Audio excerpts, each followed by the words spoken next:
হাতিগুলা আমাদের মেদিনীপুর থেকে আসছিল, বাঁকুড়াতে ছিল। তো তারপরে বর্ধমান হয়ে বীরভূমে চলে আসছে জয়দেব মোড়ে। আর রিকভারি, এটা যেহেতু নন ফরেস্ট এরিয়া, কমপ্লিটলি নন ফরেস্ট এরিয়া আছে and it's very close two road. তো এই জন্য আর কিছু আমাদেরকে দুটা হাতিকে ট্র্যাঙ্কুলাইজ করা হয়েছে। এটা বেসিক্যালি আমাদের যাবে এদের ঝাড়গ্রাম নেই তো মেদিনীপুর, এখানে ডিসিশন যেটা হবে ওই হিসাবে। ভূমিকা তো প্রশাসন অনেক হেল্প করেছে, ক্রাউড ম্যানেজমেন্টে হেল্প করেছে। এখানে তো যে ট্রাঙ্কুলাইজেশন হয়েছে, পুরা কাজটা ইফেক্টিভলি হয়েছে আর অনেক পিসফুলি হয়েছে। অবভিয়াসলি মতলব আমাদের যেহেতু আমাদের জয়দেব মেলা চলছিল, তো লোকদের আতঙ্ক ছিল, ওদেরকে অ্যাওয়্যার করা হয়েছিল কি যেরকম না যাবে।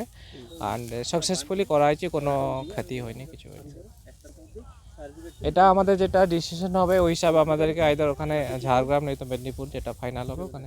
দুটি হাতি বাঁকুড়া জঙ্গল থেকে এসছে কাল রাত্রে মোটামুটি 11টার সময় খবর মলান দিঘি, সকালে বীরভূমে নদী পেরিয়ে বীরভূম, সকাল আমাদের বীরভূম রেঞ্জার আমাদের সব খবর দেয়। আমরা পৌঁছতেই, যেহেতু আমি কাঠ ব্যবসার সঙ্গে যুক্ত, তার জন্য হাজির আছি সৌজন্যের খাতিরে।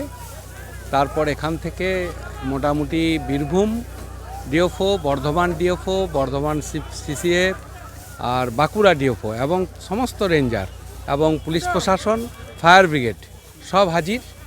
এইমাত্র হাঁটি দুটিকে মোটামুটি ঘুমপাড়ানি ইঞ্জেকশন দিয়ে ট্রাকে তোলা হচ্ছে। সকাল 6টার থেকে এখন বাজছে 12টা 15, এতক্ষণের অপারেশনে মোটামুটি সাকসেস। এটা ট্রাকে করে বাঁকুড়া জঙ্গলে নিয়ে গিয়ে ছেড়ে দেওয়া হবে। অবশ্যই আতঙ্ক, মানে গ্রামে গ্রামে ঘুরছিল। এখান থেকে মোটামুটি বীরভূমের আমাদের 5-7টা গ্রাম হয়ে জয়দেব মোড়ের কাছে এসে এরা অ্যারেস্ট হলো। তার আগে দারুণ ভূমিকা, 3টে ডিপার্টমেন্ট একবারেই, ফায়ার ব্রিগেড আছে, পুলিশ প্রশাসন আছে, ফরেস্ট ডিপার্টমেন্ট আছে, হল্লা পাঠিয়েছিল সঙ্গে, সব তাদের মানে দারুণ ব্যবস্থা।